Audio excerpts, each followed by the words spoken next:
Hi, I'm Dr. Lisa Miller. And I'm Nazar Yassin. Welcome to Soul Searching, where we discover how your inner journey fuels your outer impact. And here on the show, we're always trying to find spiritual solutions to social problems, which is why I'm so grateful to have a sponsor like the Fetzer Institute. The Fetzer Institute holds the mission of building the spiritual foundation of a more loving world, an ideal thought partner. Much like our guest on today's episode. Can't wait to share it with you. One thing that religion gives us is faith, and a sense that not sort of pie in the sky optimism, but a deeper sense of hope that regardless of what unfolds, we're going to be okay. The big move in life is realizing that it's not about you. It's about the team. We live out of our hearts, not out of our minds. You know, we all think we live out of our minds. We think we live out of our political party and our convictions and our religion. But the truth is we live out of our hearts.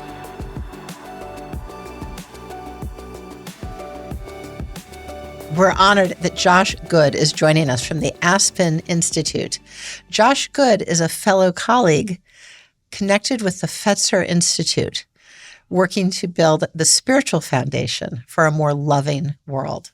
Yeah, and you know, we're all about finding spiritual solutions to social problems, and that's what Josh does every day, and obviously what Fetzer, helps us all try to do in life. So super excited to have this conversation.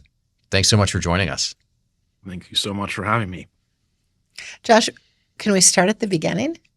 Would you share a bit about your path and ever more your spiritual path, perhaps, that brought you to being the spiritual activist that you are now?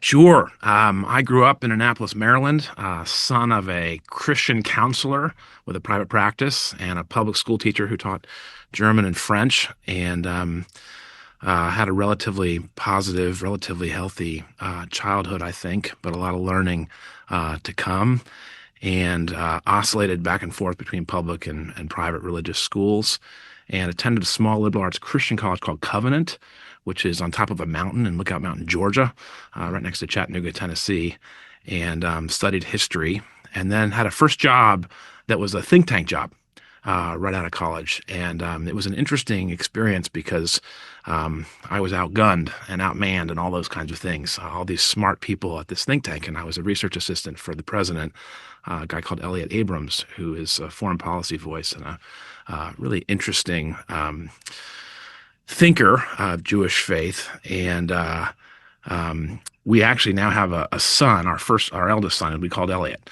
Wow. With that in mind. And we have So two he other was a mentor to you, Elliot.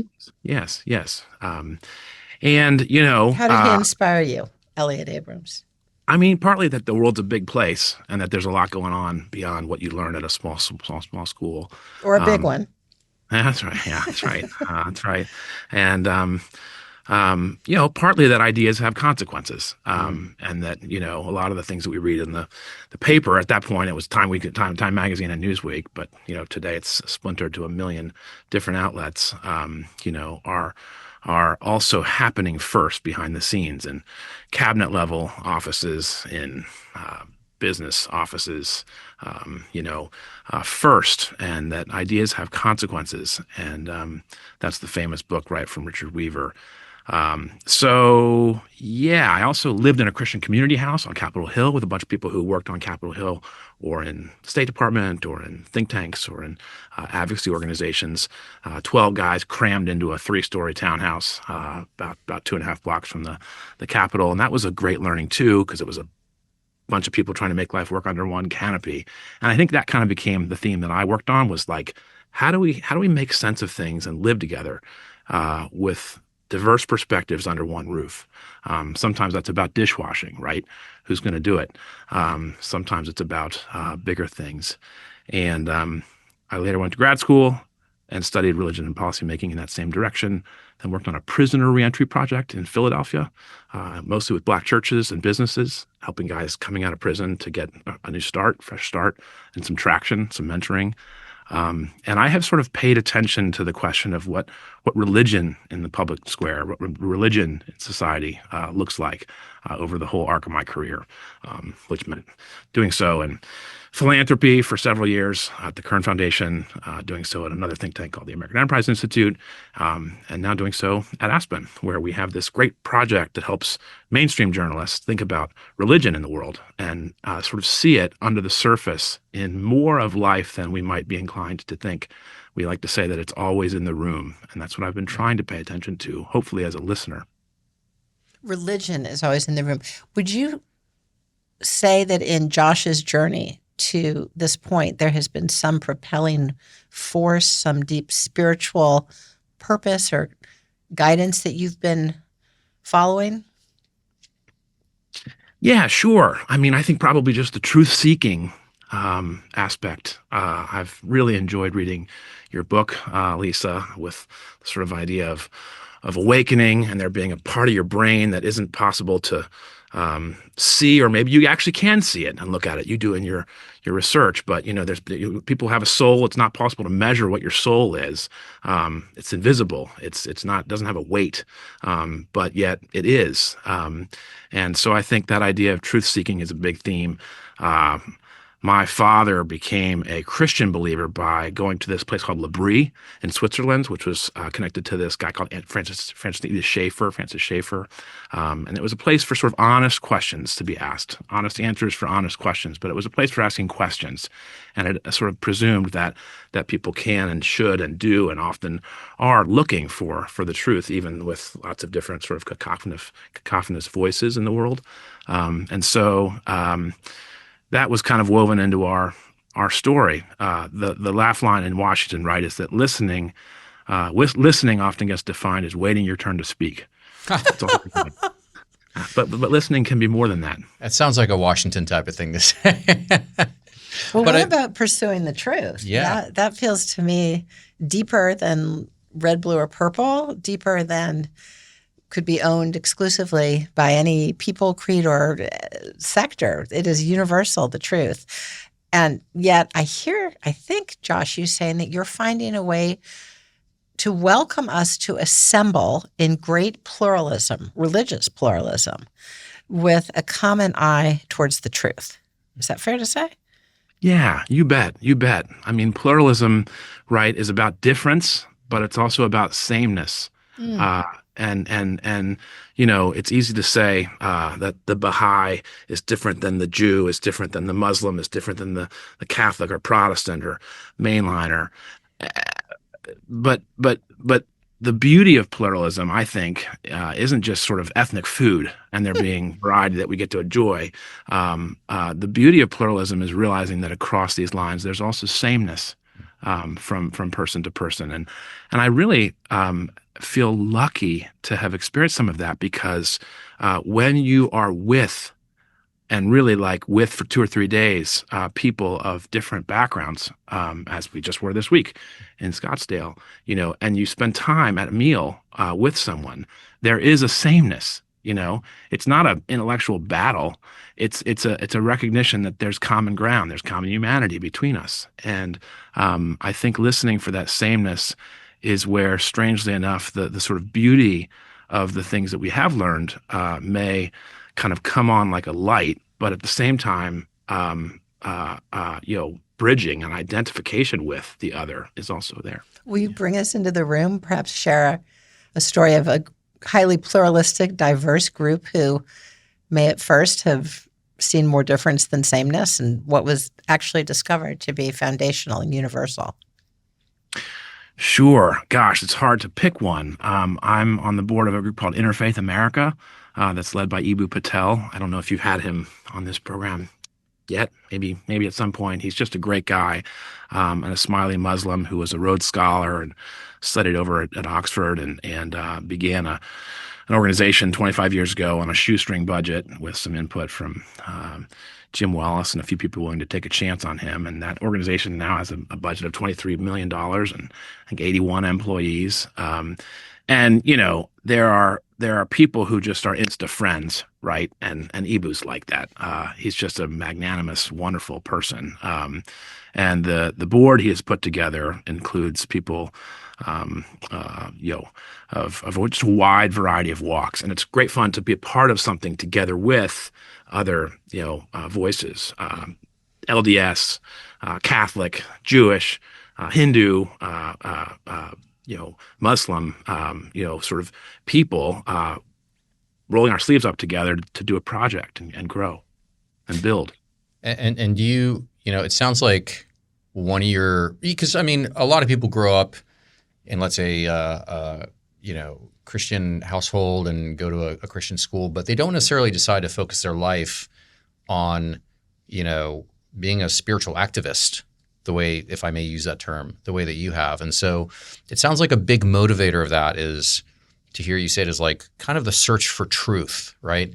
Do you find, maybe there's other factors as well, which I'd love to hear about if there's other motivations too, but do you find that in finding the sameness between these different cultural expressions of spirituality, what we call religions, right?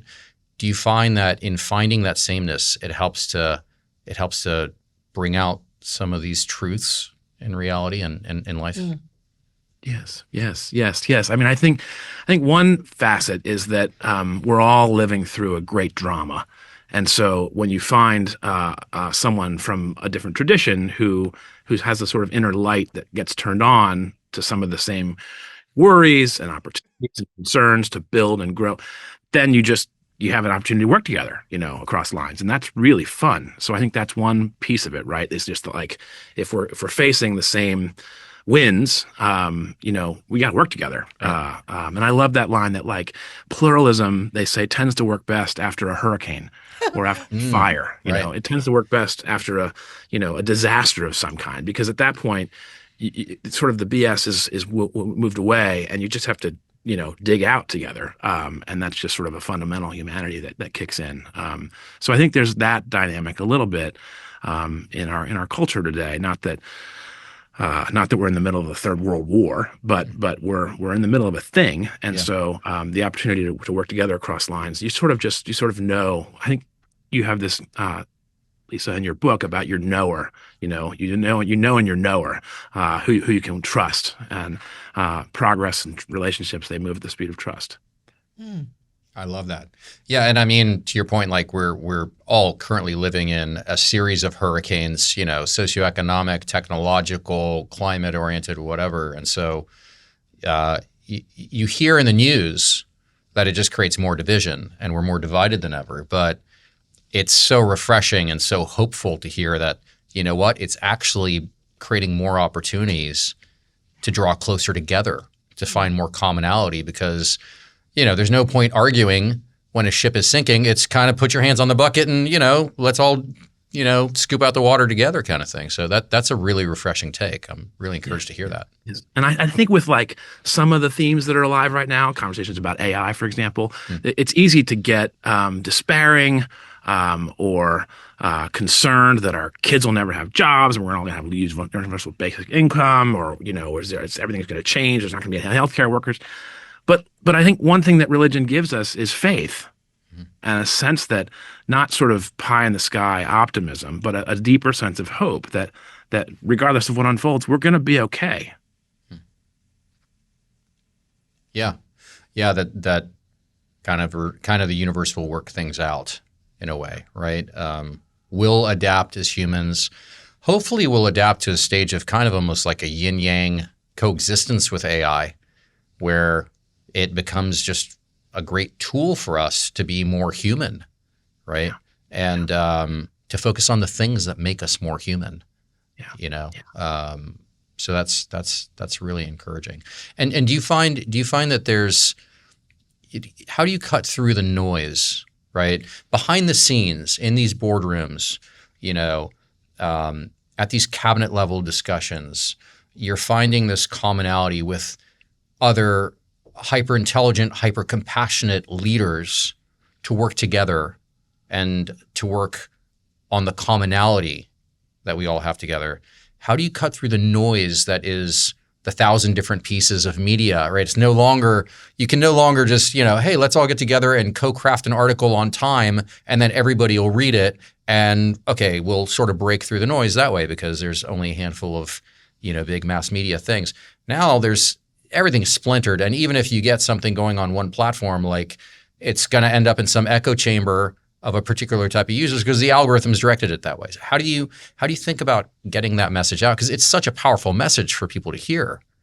Yeah. I mean, I think, a lot of the work that I've done for the last 7 or 8 years has been about journalists as the audience. So thinking about journalists themselves, Okay, yeah. As opposed to just mainstream readers, listeners, fellow citizens. And I think, for journalists, our effort has been to say religion is always in the room. It is always there, even if you don't see it. And so, in the world, you got 2.3 billion Christians, you've got 1.9 billion Muslims, 500 million Hindus, on and on it goes. It's a very religious place. In the United States, you've got, maybe 22% evangelicals and Pentecostals. You've got 18% Catholics, maybe 14% mainline Protestants, 10% African-American Christians, 2% Jews, 1% Muslims. It's a very religious place. Even if there are 29% nuns, there's N-O-N-E-S, nuns that are agnostic or nothing in particular, or atheists, and frankly, the bulk of those is nothing in particular. So there's a lot of curiosity still there. It's still kind of religious. Spiritual but not religious type of, yeah. Exactly. It's just about sort of paying attention to that reality. And when you pay attention to that reality, what's happening in our country or in Hungary or in France or in Italy, the nationalist populist wave is reflecting something else too, and trying to pay attention to that religious sort of dynamic or dimension or roots can make the story a lot more interesting. That's our argument, right? That's true for climate. That's true for AI. That's true for so many things. Questions about end of life, for questions about abortion. Religion is sort of just below the surface, and I think paying attention to that just makes life and the story more interesting. Josh, I would agree with you. Religion is always in the room, and science is our friend here in showing that. So too, spirituality is always in the room. And whereas religions are diverse and through the lens of science, gifts of our environment, environmentally transmitted, every human being is born an innately spiritual being. And not only that, every single human being has the same foundational neural correlates of spiritual perception, just as we have the same correlates of visual perception or auditory perception, which means that whatever door we enter, whether it's as a Hindu, Muslim, Jew, Catholic, whatever that may be, we're entering the same deep seat of spiritual perception. Beautiful. Yes. Like the common that exists from tribe to tribe. Right. I loved what you said in the book about there being something you could see in the if I remember correctly, in the brain physiology and the actual sort of lab data. You could see it lit up in that part of the brain. Live action in MRI studies, 10 years of MRI studies. And it says to me that there is an experience, a perception that we all share through which we know that we are loved, we're guided, and we are never alone. What language, what narratives, what ceremonies wrap around that are beautifully diverse, highly pluralistic. But we're all getting to the same deep place of natural spirituality, which is to feel the deepest love, guidance, and always that we are held. Part one. And part two, using the same neural correlates to show up for one another along those three axioms: to be loving, to be guiding, and never leave anyone alone. This seems to me universal spirituality. We see this all around the world. We see this in India and China and the States. It doesn't matter what tradition someone's from. In your work with highly diverse, pluralistic leaders, do you see the foothold that perhaps if one leader stands up to share a practice, a prayer, a meditation, a story, everyone in the room knows of what that leader speaks at the level of the deep inner heart? Yes, absolutely. Yes. And I loved too the theme that like once a seasoned diplomat or a seasoned, in their 70s and their 80s in business, sort of knows that is there, knows that we have this propensity for storytelling, we have this propensity for memory, we have this propensity for sort of spirituality. You can sort of use that not maliciously, but as a gift with young people who are in their 20s and are still figuring their story out and still, getting going.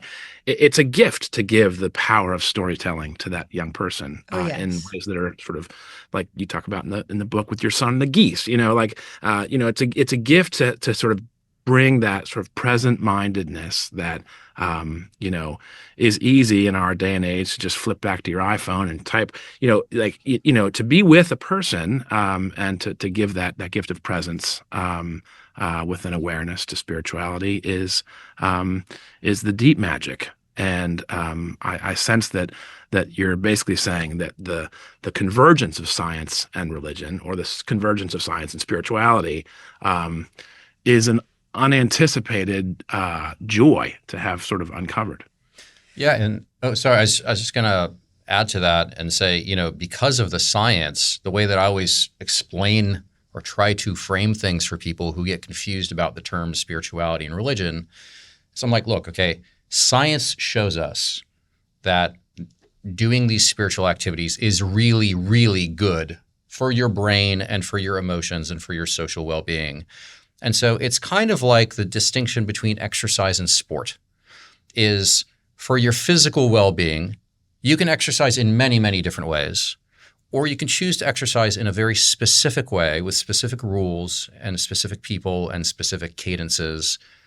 And it's a specific way of doing it. And spirituality is kind of like exercise for your brain and for your emotions and for your social well-being. And religion's kind of like the sport version of that. And so a question I had for you is today so many people are choosing to just kind of exercise and not necessarily play the sport version of spirituality. And so many people are also playing different sports, I run this platform called Soul, which is, now the #1 spiritual app in the United States. And so many users are choosing multiple religions. They're saying, you know what, I grew up Catholic, so I'm going to take Christianity, but I like this Buddhism stuff and I want to do some meditation, or I like this, Ayurveda kind of stuff, or whatever the case may be. Is in the advocacy work that you do in terms of talking to journalists and, articulating that religion's always in the room, are those variations of religion part of that conversation, or is it more the? Yes, that's beautiful. Yeah, I love that you said that, Nazar, about the sort of move from essentially riding your bicycle by yourself to riding your bicycle with a pack, or kicking the soccer ball against the wall versus playing on a team, And I think there's such magic in that. I mean, I also think that's like the main way any of us who want to try to make a little contribution in the broader culture need to be thinking, that it's a team sport. Even though I understand Lisa runs long distance, probably solo a lot of times. She used to be on a cross country team. It's a team sport. And if you don't ride in a group, you're going to get knocked down. There's a great line. I think you probably know this about the great enemy of the cyclist. What is it? Well, it's wind. It's not cars. It's not tacks in the road. It's wind. And you can, of course, save 39% of your energy by riding in a group. If you ride, that's like in the Tour de France. That's why everybody rides right behind each other, just like that, and take turns up front. You spend a bunch of energy up there at the tip of the spear, but most people ride in the pack. And, our argument with this journalist project is that you're going to do a ton better if you've got fellow riders. And I always thought that journalists were like Aaron Brockovich, that they would sort of go off and do their work all by themselves and come up with a great report, and then they take down the big, power company or whatever, and it's just not like that in paying attention to journalists. Journalists talk to their editors. Journalists talk to each other. Journalists talk on the internal text thread. They talk on WhatsApp. So they're talking all the time. Story leads are coming from people all the time. It's a very communal discipline. And I think you're so right that the big move in life is realizing that it's not about you. It's about the team. It's not about you. It's about the domain. It's about how we actually cover the White House right now. We cover, I think at the moment there's one guy right now from OAN who's sitting over at the Pentagon press office, and everybody else has chosen not to sign this statement from Pete Hegseth to say, we'll do our reporting your way. And that's a good move that they've stuck together, and I think, the good stuff in life that happens, whether it's civil rights movement or other movements throughout our country's history, which are mostly always, by the way, religious in heritage, that are sort of, social movements, women's right to vote, it could go on, like they come together as team sport plays. Are they compelled by a common spirituality? I mean, I think we tended to be more so that way at the beginning. The civil rights movement? Yeah, right. But I mean, there's no way you get the civil rights movement without the deep faith of not just Martin Luther King Jr., but hundreds, thousands of fellow marchers, denominations, traditions. Natural rights are foundationally spiritual in nature. They emanate from the formation of life itself. Yes. Endowed by however you choose to name the creator. Yeah. Yes. So, Josh, I have a question for you. As a spiritual activist, as someone envisioning possibility for our society, what are your hopes and dreams for the United States? What are your hopes and dreams for our country?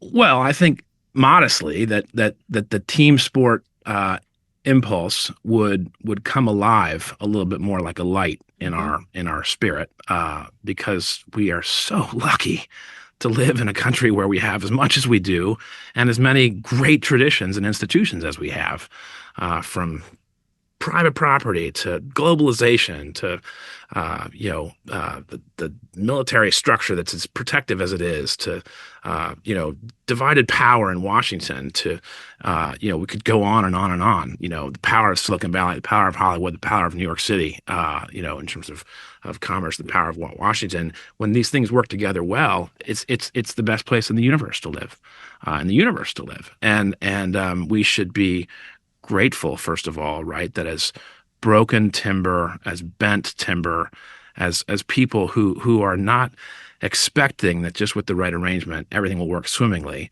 but as people who have all the warts and challenges that we all have, that we have this much. It's a miracle that we have this much, and these institutions that have been sort of slow carved over time. So I think one would be, and it sounds like a curmudgeonly old conservative, but that we should appreciate that gift, right? That we have as much as we do. But then secondly, that the power's in our hands to keep it and to grow it and to steward it, and we could fumble the football. We're kind of experimenting with the possibility of fumbling the football, and we don't want to do that. So I think that idea that democracy is a miracle and a privilege as opposed to an expectation or a distant thing that happens down there in Washington, I think that would be nice to rekindle. And then I think we're just living through this incredible transformation with the tech sector as well, where we have this possibility of shared consciousness and interconnectivity at a whole different level than our parents or grandparents could ever have imagined. Yeah, I wanted to ask you about that. I mean, for several reasons. First of all, obviously I run this technology platform that enables people to connect along, sort of the basis of their own spiritual beliefs, whatever those may be. But also because there's been a lot of innovation in the field of, let's say, religion, for that matter, and not to stretch the sports analogy too much, but there's new sports coming out all the time, right? Pickleball's a new thing, right? And that didn't exist 10 years ago or whatever the case may be. And so, there's even the way of the future in Silicon Valley that got started. I'm sure you're familiar with it, sort of trying to treat, AI as a godhead and creating a religion around AI, right? And so what are your thoughts on that? Is that part of the advocacy of what you're trying to do? Or is that kind of like, whoa, hold on, that's no bueno. Like, how do you sort of think about, this sort of religious innovation that's happening in the world right now? Mm-hmm. Yeah, I mean, one thing is just that it's a privilege to sit at the feet of others who know a lot more than I do, and we have a wonderful program here that's run by Vivian Schaller called Aspen Digital. And it's big. It's got good reach. She's going to speak for us in a conference in France in about 2 weeks' time. And there's just a privilege in learning from what people are saying that we don't know. We convened yesterday in Scottsdale, a rabbi from Silicon Valley called Zvika Krieger, who was the first director of innovation, responsible innovation at Meta for 3 years' time, and then now is pastoring a large, fast-growing congregation in Silicon Valley. And so I feel hot off of just learning from him. I don't really know how to answer your question well, to be honest, because I think it's incredible. It's a little bit scary. One of my favorite journalists likes to say, I spent time with Sam Altman and sort of watching and learning, and I came to the conclusion that it's going to make our life immeasurably better for about 5 to 6 years, and then it's going to take over the world. And I don't know if that's right or not, but I think that if you think of AI as a tool, it's going to be great. Yeah. And then there's kind of the danger that at some point it isn't great. To your point, it's kind of like, I mean, it's definitely intriguing and a little frightening, some of the gravitation towards AI as a source of as a spiritual destination, like as a tool on your spiritual journey. I think it's fantastic. But as the destination of your spiritual journey, I think that's where it becomes, kind of puzzling to me. Yeah. Yes. It's supposed to be a tool or an instrument, right? Yes. Not an agent that controls, or what's the line that we used to use? We used to use technology as a tool, and if we give that up here, that's tricky waters.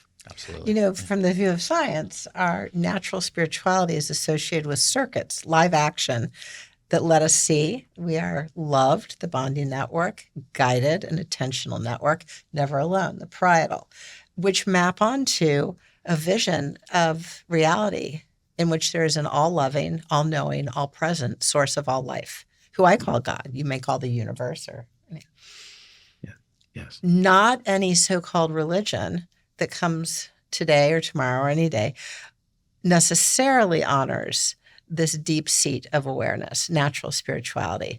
And to the extent that I don't hear natural spirituality, loved, held, guided, never alone, I take a step back and I can at least say, very least as a scientist, that so-called religion does not align with natural spirituality.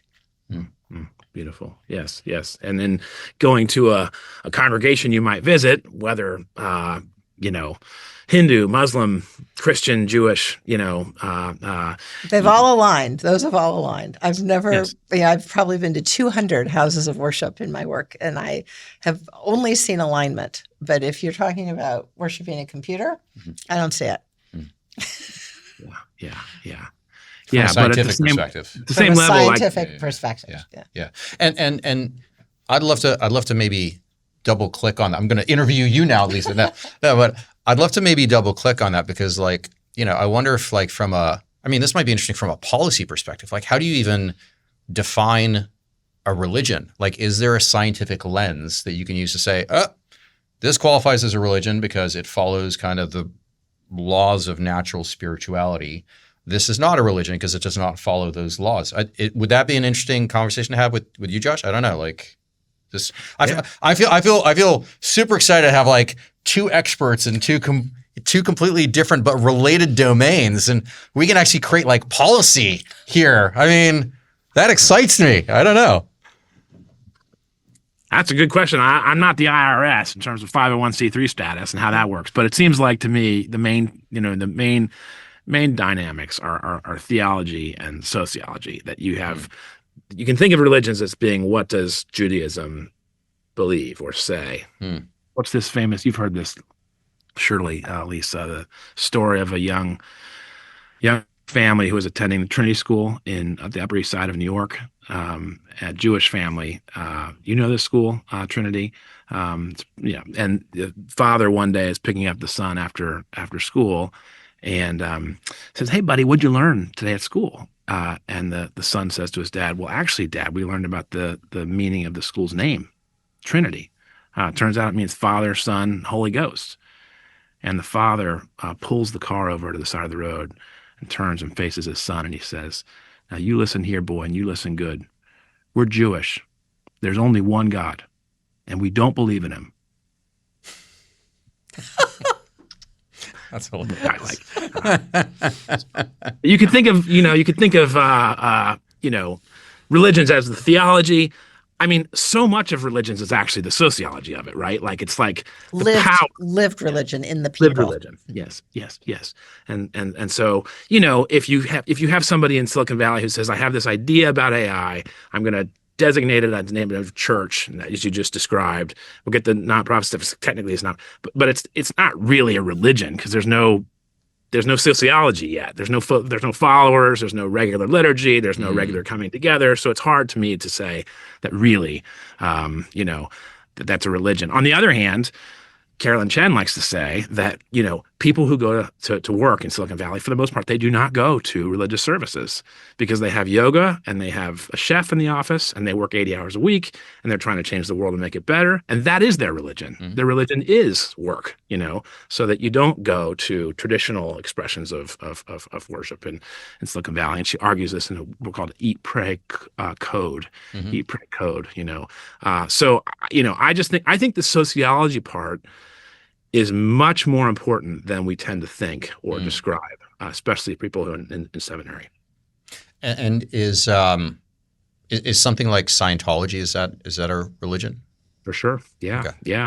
I mean, with a beautiful building 3 blocks in the White House right here in town, and people who seem to practice that. But it is, as you say, a little different than frequency of weekly, sometimes worship. So how we walk the walk and talk the walk of our spiritual life, how we are as torchbearers or really even ambassadors, I think makes a huge impact on certainly our children when it comes to the face validity of what spirituality and religion have to say.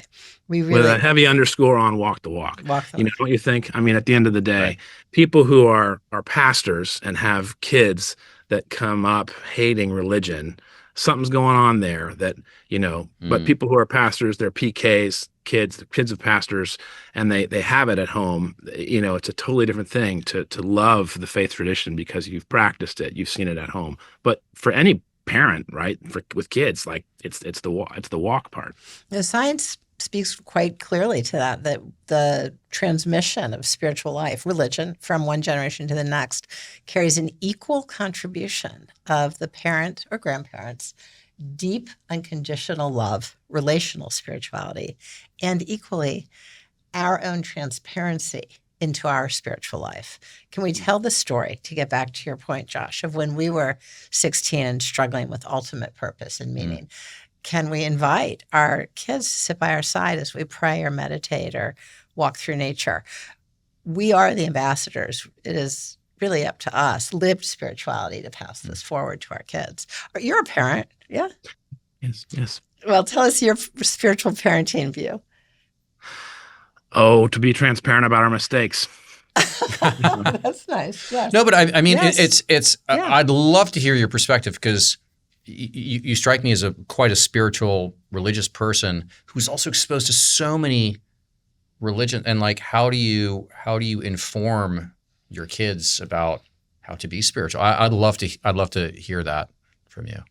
Well, that's very generous. I married a chaplain who was for 4 years at Harvard with the business school, the divinity school, and the law school. And she used to say, you got to remember 2/3 of HBS is BS.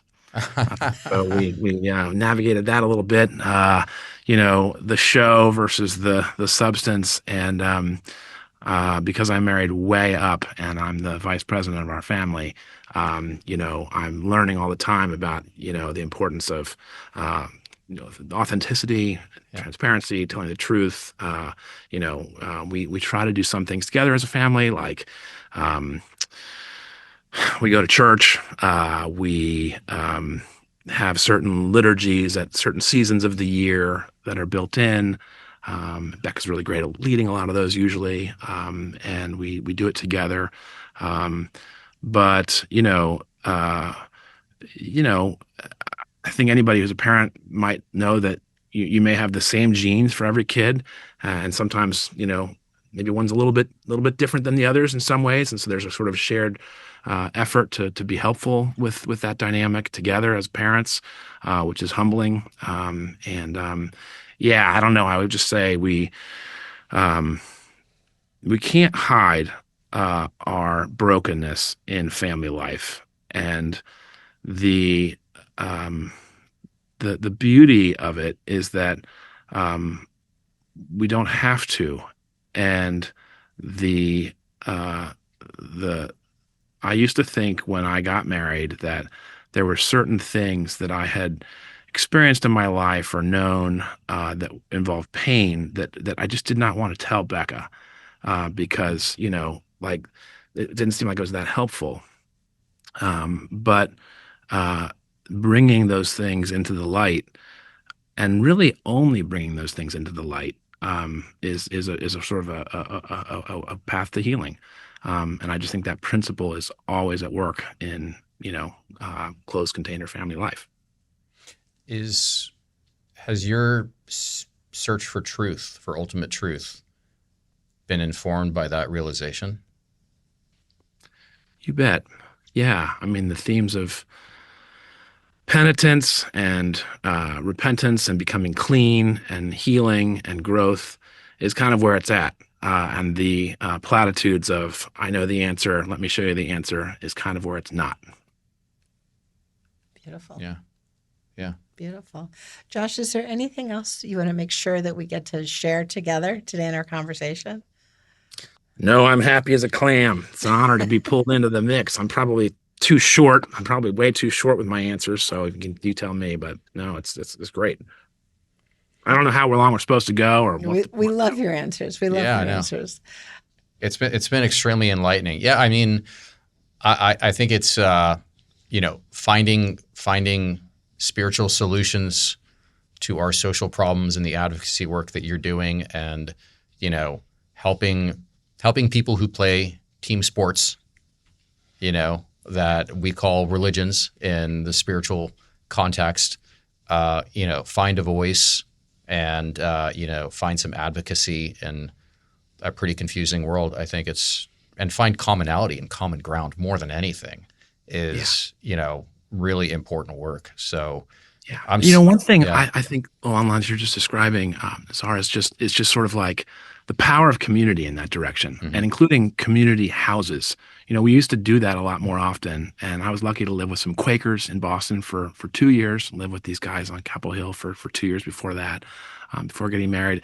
I just think there's something amazing about living in community in the same house, in the same direction that you're describing. And there's that line, right, that like we live out of our hearts, not out of our minds. We all think we live out of our minds. We think we live out of our political party and our convictions and our religion. But the truth is we live out of our hearts. Yeah. And only, family life tends to teach you that, but so does community life tend to teach you that. Totally. And yeah. No, and that is such an important point. I'm so glad you brought it up, because being able to be in close proximity with people from a different culture, a different belief system, a different religion, a different vocation, a different, XYZ, and see that you're fundamentally the same. Yes. Along at least the most important dimensions of what it means to be human. Yes. You can be super, super different, right? And like you said, like plurality is about the differences, but it's about the sameness too. And being able to understand that by being in close proximity to people through this thing we call community is so important. And it's so necessary in today's world where, look, I mean, especially for young people, they're living behind screens. Yes. It's really hard to get together in person with other people because a lot of the social dynamic takes place on platforms that are screen driven. And, finding ways to not only not be in front of screens, but to also access things that are outside of what the algorithm's recommending to you, so that you see other perspectives, you see other cultures. it's extremely important in today's Yes. world. And that Yeah. there's one spiritual heart, and we all have it. Josh, I want to elevate and honor that you have been willing to open your heart to help awaken the heart of a very diverse group of leaders, because it is one heart. Well, preach, my joy. Thanks for having me. You bet. It's a joy. We're not brains on a stick. That's right. That's right. It's been wonderful. Josh, really keep it up. We're so grateful for you.